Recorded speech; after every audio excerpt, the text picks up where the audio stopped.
Kalau kita ngomongin aturan dalam Islam, apa sih yang pertama kali muncul di pikiran? Rumit?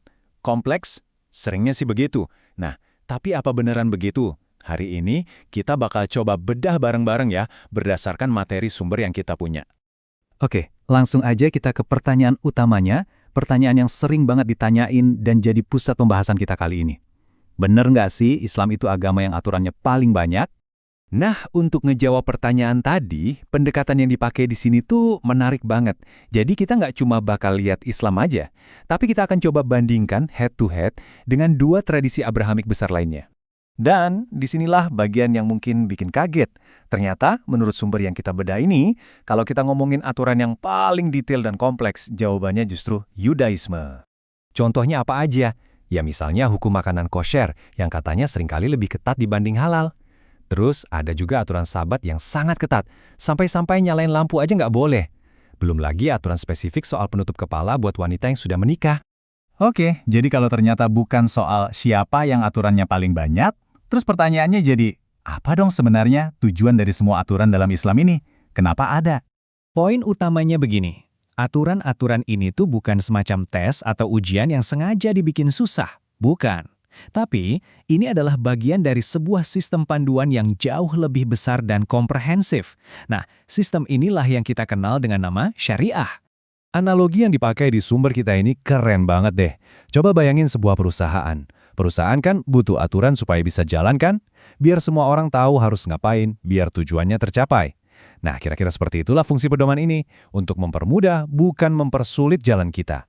Kalau mau lebih teknis lagi, ini bisa diibaratkan kayak sistem ERP atau Enterprise Resource Planning dalam dunia bisnis. Tahu kan? Itu loh, sistem terintegrasi yang fungsinya menyelaraskan semua bagian yang rumit dalam perusahaan biar semuanya bergerak ke satu tujuan yang sama. Atau, pakai analogi yang lebih gampang deh, main bowling. Nah, aturan-aturan itu ibaratnya pagar di kanan kiri lintasan. Fungsinya bukan untuk ngehukum kita kalau bolanya melenceng, tapi justru untuk kebantu bola kita tetap di jalur yang benar supaya bisa kena pin. Simpel kan? Oke, tapi tunggu dulu. Ini kan aturan dari berabad-abad yang lalu ya. Gimana caranya bisa tetap relevan di zaman sekarang dengan adanya AI, media sosial, bahkan makanan yang dibuat di lab? Nah, ternyata ada mekanismenya. Pertama-tama, penting banget buat kita lihat konteks waktunya. Seperti yang bisa kita lihat, Islam itu kan datang setelah Yudaisme dan Kristen. Nah, urutan waktu ini punya peran penting dalam memahami bagaimana aturan-aturannya dibentuk dan berkembang. Nah, disinilah konsep yang namanya fatwa itu masuk. Penting untuk dicatat ya, fatwa itu bukan hukum baru. Anggap aja ini semacam opini hukum dari seorang ahli untuk menjawab pertanyaan-pertanyaan baru yang belum ada jawaban pastinya di dalam teks utama. Contohnya soal daging buatan lab tadi. Gimana cara nentuinnya? Ya, seorang ulama atau mufti itu harus riset dulu.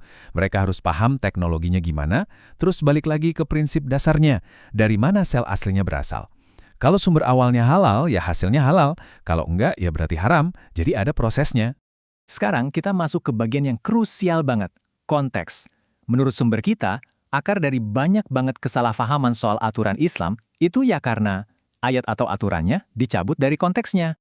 Misalnya ayat yang satu ini, kalau kita baca sepotong aja, tanpa tahu latar belakangnya, wah, bisa kedengeran ekstrim banget kan?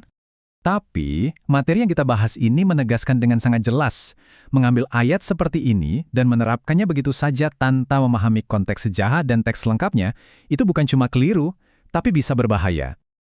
Ini adalah kesalahan interpretasi yang sangat mendasar. Contoh lain yang menarik banget adalah soal poligami. Persepsi umumnya kan ini adalah izin untuk punya banyak istri.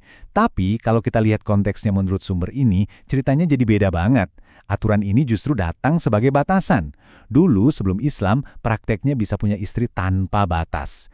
Nah, aturan ini datang untuk membatasi, bukan malah memberi izin baru. Kebalik kan?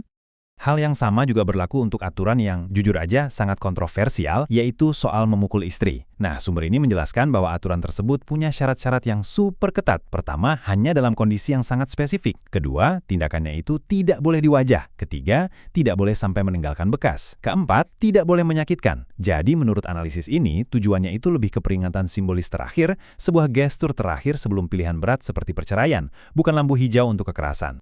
Jadi apa kesimpulannya? Hukum Islam, seperti yang disajikan di sini, itu adalah sebuah sistem yang komprehensif. Hasil akhirnya, efektif atau tidaknya, baik atau buruknya, itu semua kembali lagi ke penggunanya.